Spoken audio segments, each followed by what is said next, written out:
새벽에 종료된 상하원 합동회의에서 의회가 바이든 차기 대통령의 대선 승리를 공식 인증했습니다. 트럼프 대통령은 의회 인증이 완료된 직후 성명을 발표하고 1월 20일에는 정권 인수인계가 질서 있게 이뤄질 것이라고 전했습니다. 임기 만료를 2주 앞두고 트럼프 대통령에 대한 탄핵론에 다시 불이 붙었습니다. FBI는 어제 의사당에 난입한 시위대의 신원 파악에 나섰습니다. 의회 난입 과정에서 4명이 숨지고 52명이 체포된 것으로 조사됐습니다.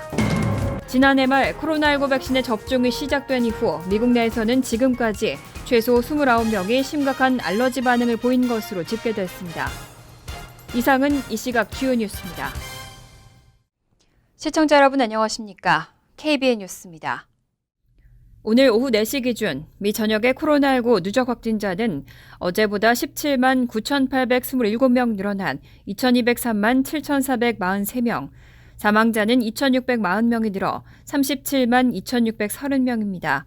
이 가운데 뉴욕의 확진자는 16,533명이 늘어 111만 5,432명, 사망자는 163명이 늘어 3만 9,501명, 뉴저지의 확진자는 7,531명이 늘어나 56만 4,798명, 사망자는 110명이 늘어 19,748명입니다.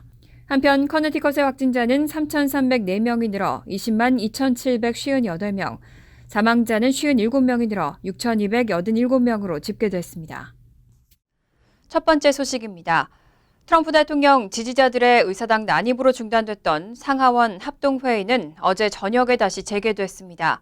이후 새벽에 종료된 회의에서 의회가 바이든 차기 대통령의 대선 승리를 공식 인증했습니다. 이제 20일 취임식만 남겨두고 있습니다. 오늘 새벽 연방의회는 조 바이든 차기 대통령의 대선 승리를 공식 인증했습니다. 앞서 바이든 당선인은 지난 11월 3일 대선에서 매직 넘버 270명을 훌쩍 넘는 306명의 선거인단을 확보한 바 있습니다. 이에 상원 의장을 겸임하고 있는 마이크 펜스 부통령은 회의 마지막 바이든 당선인의 최종 승리를 선언했습니다. 상하원 합동회의를 통한 선거인단 개표 결과의 인증은 취임을 앞둔 바이든 당선인에게 마지막 관문이었습니다. 대선 결과에 불복한 트럼프 대통령은 소송전 등 온갖 수단을 동원했지만 결과를 뒤집지 못했습니다. 상하원 합동회의는 6일 오후 1시에 시작했지만 트럼프 대통령의 지지자들이 의사당을 점거하는 초유의 사태가 벌어지면서 잠정 중단됐었습니다. 시위대가 의사당에 진입했고 폭력 사태로 낸시 펠로시 하원의장의 집무실이 해를 입기도 했습니다. 이후 상하원 합동회의는 어제 오후 8시께 재개됐습니다. 회의는 상하원 의원 1명 이상이 경합주 선거 결과에 이의를 제기하면 양원이 이를 받아들이고 토론을 진행하는 방식으로 열렸습니다. 애리조나주에 대한 공화당의 이의 제기로 2시간이 넘는 토론이 이뤄졌지만 투표를 거쳐 부결 처리됐습니다. 공화당은 펜실베니아주에 대해서도 이의를 제기했지만 토론 뒤 실시된 표결에서 상하원 모두 부결됐습니다. 바이든 당선인은 오는 20일 취임할 예정입니다. 한편 트럼프 대통령은 오늘 새벽 바이든 대통령 당선인에 대한 의회 인증이 완료된 직후 성명을 발표했습니다. 여전히 선거 결과에 전적으로 동의하지 않지만 1월 20일에는 정권 인수인계가 질서 있게 이루어질 것이라고 전했습니다. 트럼프 대통령은 오늘 새벽 조 바이든 대통령 당선인에 대한 의회 인증이 완료된 직후 성명을 발표하고 선거 결과에 전적으로 동의하지 않고 관련 사실들도 자신을 지지하고 있지만 그럼에도 1월 20일 질서 있는 정권 승계가 이루어질 것이라고 말했습니다. 11월 3일 대선 후 지금까지의 패배 불복 입장과 상당한 차이가 있는 입장 표명입니다. 앞서 트럼프 대통령은 지지자들이 6일 오후 2시 인증 절차가 시작된 의사당에 난입한 사태를 변명하는 듯한 태도를 취하기도 했습니다. 대통령 취임식은 1월 20일이며 이날 정오를 기해 대통령이 바뀝니다. 트럼프 대통령은 1월 20일 미국 대통령 역사상 가장 위대한 실적의 단임 대통령의 시대가 마감되지만 이는 미국을 다시 위대하게 만들자는 우리 전투의 시작일 따름이라고 강조했습니다. 또 정권 이양 이후에도 부정투표 주장과 의혹 제기는 계속 이어가겠다는 뜻도 시사했습니다. 바이든 차기 대통령의 취임식은 약 2주가 남았습니다. 트럼프 대통령의 임기도 2주면 끝나는데 다시 탄핵론에 불이 붙었습니다. 민주당 지도부에 더해 공화당 의원마저 트럼프 대통령을 당장 탄핵해야 한다고 정식으로 주장했습니다. 척 슈머 민주당 상원 원내대표는 오늘 성명을 통해 어제 국회의사당에서 벌어진 일은 대통령이 선동한 미국에 대한 반란이라며 대통령은 단 하루도 더 재임해선 안 된다고 밝혔습니다. 그는 대통령을 몰아내기 위해 오늘이라도 처리할 수 있는 가장 신속하고 효과적인 방법은 부통령이 수정헌법 25조를 즉각 발동하는 것이라고 주장했습니다. 슈머 대표는 부통령과 내각이 들고 일어나길 거부한다면 의회가 대통령 탄핵을 위해 재소집해야 한다고 촉구했습니다. 수정헌법 25조는 대통령의 직무 수행이 불가한 경우 부통령과 내각이 합의해 대통령을 해임할 수 있도록 하고 있습니다. 공화당에서는 애덤 킨징어 하원 의원이 처음으로 수정헌법 25조 발동을 공식 제기했습니다. 킨징어 의원은 영상 성명을 통해 민주주의를 위해 무거운 마음으로 수정헌법 25조 발동을 촉구한다며 악몽을 끝낼 때라고 밝혔습니다. 그는 트럼프 대통령이 이 사태를 초래했다며 대통령은 부적합하고 상태가 좋지 않다. 이제 대통령이 자발적으로든 비자발적으로든 행정부 통제를 포기해야 한다고 주장했습니다. 이번 사태 이후 공화당과 민주당을 불문하고 100명가량의 의원들이 탄핵 또는 수정헌법 25조 발동을 통해 트럼프 대통령을 몰아내야 한다는 주장에 동조하고 있는 것으로 알려졌습니다. 한편 FBI는 어제 의사당에 난입한 시위대의 신원 파악에 나섰습니다. 의회 난입 과정에서는 4명이 숨지고 52명이 체포된 것으로 조사됐습니다. 경관 14명도 부상을 당했습니다. 워싱턴 DC 경찰은 어제 의회 경비대의 총에 맞아 숨진 여성 1명을 포함해 총 4명이 이날 의회 난입 및 저지 과정에서 숨졌다고 밝혔습니다. 여성 1명은 의회 건물 내에서 바리케이드가 설치된 문을 부수려고 시도하던 중 총에 맞아 병원으로 이송됐지만 숨졌습니다. 경찰은 또 다른 3명은 의료적 응급 상황에서 숨졌고 총 52명을 체포했다고 전했습니다. 이들 중 4명은 허가증 없이 총기를 소지하고 있었고 또 다른 1명은 무기를 소지한 것으로 알려졌습니다. 26명은 의회 내에서 체포됐습니다. 한편 의회 난입 정리 과정에서 경관 14명이 부상을 당했습니다. 아울러 경관 1명은 군중 속으로 끌려 들어가 폭행을 당했고 이로 인해 병원 입원이 필요할 정도의 심각한 부상을 입은 것으로 알려졌습니다. 어제 시위대는 경찰과 주 방위군의 강제 해산에도 불구하고 수십 명씩 워싱턴 시내 거리에 남아서 경비 병력을 조롱하거나 바리케이드를 옮기는 등 반항을 계속했습니다. 뮤리얼 바우저 워싱턴 DC 시장은 바이든 당선인 취임 후인 오는 21일까지 비상사태를 유지하기로 결정했습니다. 한편 연방수사국은 의사당에 난입한 시위대의 신원을 확인하기 위해 관련 정보 공개를 요청했습니다. FBI는 불법 폭력 행위를 목격한 사람은 누구든지 정보와 사진, 동영상으로 제보해달라며 신고 사이트와 전화번호를 안내했습니다. 전문가들은 어제 벌어진 의회 난동이 놀랄 일이 아니라고 평가했습니다. 수년간 음모론과 거짓 정보가 나돌고 폭력과 비방을 부추겨온 데 따른 필연적 결과라는 진단입니다. 그동안 극단주의와 증오가 통제되지 않았기 때문에 터질 게 터졌다는 말도 나왔습니다. AP통신에 따르면 인권단체 반명예훼손연맹의 조너선 그린블렛 회장은 어제 벌어진 의회 난동에서 시위대 행보가 음모론 집단 QAnon의 입장과 정확하게 일치한다면서 QAnon은 수년간 이런 광란을 부추겨왔다고 말했습니다. QAnon은 미국에서 태동한 극우 성향 집단으로 소셜미디어에 가짜뉴스를 퍼뜨리면서 세력을 넓혀왔습니다. AP통신은 실제로 이날 난동 현장에는 프라우드 보이즈 등 극우단체, 백인 우월주의 및 신나치주의 집단 등이 목격됐고 의회 점거를 지지하는 게시물이 내전이라는 문구를 달고 우파 SNS인 팔러 등에 퍼지고 있다고 전했습니다. ADL의 또 다른 관계자는 이날 난동이 트럼프 대통령의 재임 기간 동안 극단주의와 증오가 통제되지 않은 데 따른 필연적 결과물이라고 지적했습니다.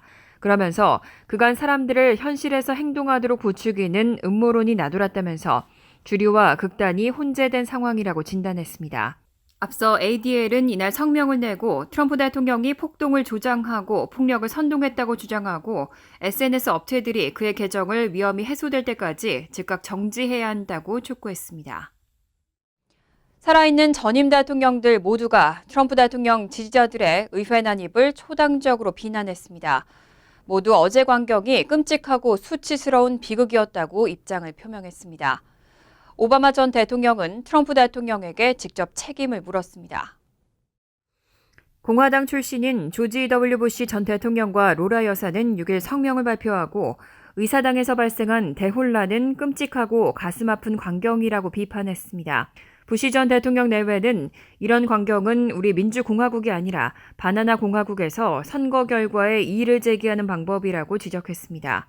또 선거 이후 일부 정치 지도자의 무모한 행동과 오늘 보여준 우리 제도와 전통, 사법 집행에 대한 존중 결여에 경악하고 있다고 지적했습니다. 이어 폭동은 우리나라와 명성에 심각한 손상을 가할 수 있다며 미국에서 법치를 지지하는 것은 모든 애국 시민의 기본적인 책임이라고 지적했습니다. 민주당 출신인 버락 오바마 전 대통령은 트럼프 대통령에게 책임을 직접 물었습니다. 그는 합법적인 선거 결과를 두고 근거 없는 거짓말을 이어온 현직 대통령에 의해 선동된 오늘 의사당 내 폭력을 역사는 당연히 우리나라에 대단히 명예롭지 못하고 수치스러운 순간으로 기억할 것이라고 전했습니다. 지미 카터 전 대통령도 트위터를 통해 발표한 성명에서 의사당 폭력 사태는 국가적 비극이라며 우려를 표명하고 지난 2세기 동안 그렇게 했듯이 평화적인 권력 이양이 완수될 수 있도록 미국인들과 함께 기도하겠다고 밝혔습니다. 미 제약사 모더나가 자체 개발한 코로나19 백신의 예방 효과가 수년 동안 지속될 가능성이 높다고 말했습니다. 또 영국발 바이러스 변이에도 효과가 있다는 것을 증명할 것이라고 밝혔습니다. 로이터 통신에 따르면 오늘 스테판 반셀 모더나 최고 경영자는 금융서비스 그룹 오도 BHF가 주최한 웨비나에 참석해 코로나19 백신의 예방 효과가 최대 2년 동안 효능이 이어질 수 있다고 주장했습니다. 반셀 CEO는 백신 효과가 1, 2개월에 불과할 것이란 언론의 보도는 최악의 시나리오라고 생각한다면서 백신에 의해 생성된 항체는 매우 느리게 감소하고 몇 년 동안은 잠재적인 보호 효과가 있을 것이라고 믿는다고 말했습니다. 하지만 로이터는 백신 개발과 승인에 대개 몇 년이 걸린다는 점을 감안할 때 코로나19 백신 면역 효과의 지속 기간은 과학자들과 규제 당국이 아직 해결하지 못한 문제며 더 많은 데이터가 필요하다고 지적했습니다. 아울러 반셀 CEO는 전 세계로 확산 중인 변이 바이러스에 대해 자사 백신이 영국과 남아프리카 공화국의 바이러스 변이에도 효과가 있다는 것을 증명할 것이라고 자신감을 보였습니다. 모더나 백신은 지난달 말 미 식품의약국에 이어 6일 유럽의약품청에서도 긴급 사용 승인을 받았습니다. 모더나의 백신은 바이러스의 돌기 부분 유전자를 복사해 만든 mRNA를 세포 내에 주입하는 방식입니다. 2회 접종했을 때 효능은 94.5%로 알려졌습니다. 지난해 말 코로나19 백신의 접종이 시작된 이후 미국 내에서는 지금까지 최소 29명이 심각한 알러지 반응을 보인 것으로 집계됐습니다. 100만 명당 5.5명에 해당하는 수치입니다. 질병통제예방센터는 6일까지 코로나19 백신을 맞은 530만여 명 가운데 최소 29명이 과민증, 아나필락시스를 겪은 것으로 나타났다고 밝혔습니다. 비율로 따지면 100만 명당 5.5명에 해당하고 독감 예방주사보다 약 4배 높은 수치입니다. 과민증은 생명을 위협하는 알러지 반응으로 에피네프린 주사를 맞으면 진정됩니다. CDC는 이와 함께 지난달 23일까지 화이자와 모더나의 백신을 접종한 미국인 190만 명에 대해 좀 더 상세한 자료를 냈는데 이 중에서는 21명이 과민증 반응을 보였습니다. 100만 명당 11.1명꼴이지만 과민증 반응을 보인 사람 중 숨진 사람은 없었습니다. CDC 산하 국립면역호흡기질환센터 낸시 메소니의 국장은 접종된 100만 회 중 11건의 사례에도 이 백신은 매우 안전한 것이라며 특히 고령자에게 코로나19가 얼마나 위험한지를 고려할 때 백신을 맞을 기회가 생기면 반드시 접종해야 한다고 강조했습니다. CDC는 대부분의 사람들에게 코로나19 백신의 위험은 낮다고 덧붙였습니다. 한편 CDC는 6일 오전까지 1,728만 8,950회 접종분의 코로나19 백신을 배포했고 그중 530만 6,797회분이 접종된 것으로 집계했습니다. 뉴욕주가 코로나19 백신 접종에 박차를 가하고 있는데요. 백신 접종 우선순위가 1A 단계 모든 직종으로 확대됐습니다. 하지만 우선순위의 구체적 대상을 놓고는 주지사와 시장이 다른 설명을 내놓기도 했습니다. 빌 드블라지오 뉴욕시장은 6일 일부 뉴욕시경 경찰관, 홈케어 직원과 정부기관 소속 응급대원들에게 백신 접종이 허용됐다고 밝혔습니다. 하지만 시장 브리핑 이후 쿠오모 주지사는 브리핑에서 1A 단계 우선순위는 의료 종사자로 한정돼 있다며 경찰, 소방서 등의 인력 중에서도 응급처치 등을 직접 맡는 인력들에게만 접종이 허용된다고 바로잡았습니다. 1A 단계 우선순위에 대한 접종이 완료되면 이후에는 1B 단계로 교사와 경찰 및 소방관, 대중교통 직원 등의 필수 인력과 75세 이상 노년층을 상대로 접종이 실시될 예정입니다. 뉴욕주의 교사는 대략 80만 명, 경찰 및 소방관은 20만 7천여 명, 대중교통 직원은 10만여 명, 75세 이상 노년층은 130만 명 정도로 추산되고 있습니다. 쿠오모 주지사는 또 뉴욕주 경찰, 소방서와 학교 등에서 자체적인 백신 접종 시스템을 구축할 수 있도록 지시를 내릴 예정이라고 밝혔습니다. 한편 드블라조 시장은 오늘 10일 브루클린 아미터미널 아넥스 빌딩과 브롱스 베스게이트 인더스트리얼 팍에 24시간 운영하는 대형 백신 접종 센터가 설치돼 가동될 것이라고 밝혔습니다.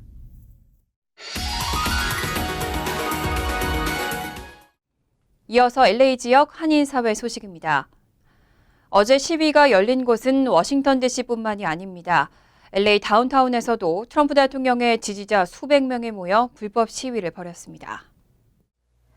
LAPD는 LA 시청 앞에서 열린 트럼프 대통령 지지자들의 시위가 폭력적으로 변하면서 이를 불법 시위로 선언하고 사태 진압에 나섰습니다. 시위대 곳곳에서 몸싸움이 번지면서 4명이 체포된 것으로 알려졌습니다. 시위대들은 자신을 애국단체라고 소개하며 11월 선거의 진실과 정의를 요구하기 위해 집회에 참가하고 있다고 말했습니다. LAPD와 LA 셰리프국은 워싱턴 DC의 상황을 주시하고 있다고 전했습니다. LA 카운티 셰리프국은 평화로운 시위를 지지하지만 모두 코로나19의 위험성을 인지하고 방역 수칙을 지킬 것을 당부했습니다. 캘리포니아주의 코로나19 누적 확진자 수가 250만 명을 넘겼습니다. 한 달 만에 무려 100만 명이 늘었습니다. LA타임즈 자체의 집계 결과에 따르면 캘리포니아주 내 코로나19 신규 확진자 수가 한 달도 채 되지 않아 100만 명 이상 추가되면서 누적 확진자가 250만 명을 돌파했습니다. 특히 주 내에서 확산세가 가장 심각한 LA 카운티에선 지난 일주일 사이 매일 평균 사망자 수가 180명 이상을 기록했습니다. 지난해 11월까지만 해도 카운티의 확진율이 4% 미만에 머물고 있었는데 새해 기준 22%로 폭증해 2개월 만에 4배 이상 급증했습니다. 캘리포니아주 당국은 지난해 11월 도입한 추가 봉쇄 조치가 대확산 방지에 도움이 됐지만 크리스마스와 새해 등 각종 기념일과 연휴의 여파가 컸다고 설명했습니다. 간추린 소식입니다. 뉴저지주 노동국은 연방정부가 제공하는 주당 $300 실업수당 지급이 다음 주 초부터 시작된다고 발표했습니다. 따라서 뉴저지주 노동국으로부터 실업수당을 받는 뉴저지 실직자들은 다음 주부터 주당 $300를 추가로 받게 됩니다. 추가 실업수당은 1월 2일에 끝나는 주부터 오는 3월 13일에 끝나는 주까지 실업수당을 신청해 받는 이들에게 지급됩니다. 앤드류 쿠오모 뉴욕 주지사는 어제 전국에서 뉴저지주를 비롯해 10개 주 이상이 기호용 마리화나 사용을 허용하고 있다며 범죄자를 양산하는 처벌을 중단하고 막대한 규모의 암시장을 없애서 세금 수입을 늘리기 위해 뉴욕주도 이제는 기호용 마리화나를 합법화하자고 제안했습니다. 이런 주지사의 제안은 2019년과 2020년에 이어 세 번째입니다. 뉴욕주가 기호용 마리화나 사용을 허용하면 1년에 최대 $3억 세금 수입을 올릴 수 있을 것으로 예상되고 있습니다. 뉴욕주에서 코로나19 상황을 악용한 조부모 사기가 기승을 부리고 있습니다. 레티샤 제임스 주 검찰총장은 코로나19로 가족을 만나지 못해 외로운 시니어들에게 손자, 손녀를 사칭해 전화를 걸고 각종 사고 등으로 곤경에 처했다며 금전을 탈취하는 사기 사건이 연속으로 일어나고 있다며 시니어들은 물론 가족들 모두가 사기 사건의 피해자가 되지 않도록 주의를 촉구했습니다. 칼 헤스티 뉴욕주 하원 의장은 어제 주 하원 상임위원회 중 하나인 고령화위원회 위원장에 론킴 의원을 임명했다고 밝혔습니다. 뉴욕주 의회 역사상 상임위원회 위원장에 아시안이 임명된 것은 이번이 처음입니다. 김 의원은 코로나19 기간 동안 우리의 케어 시스템이 노인들에게 얼마나 역기능을 하는지 직접 목격했다며 앞으로 노인들이 가능한 빨리 코로나19 백신을 접종받을 수 있도록 노력할 것이라고 밝혔습니다. 환율과 증권 소식입니다.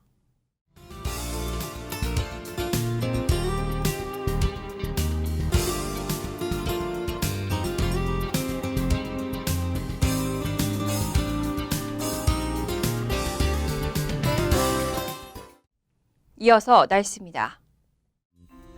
금요일은 때때로 구름이 많겠습니다.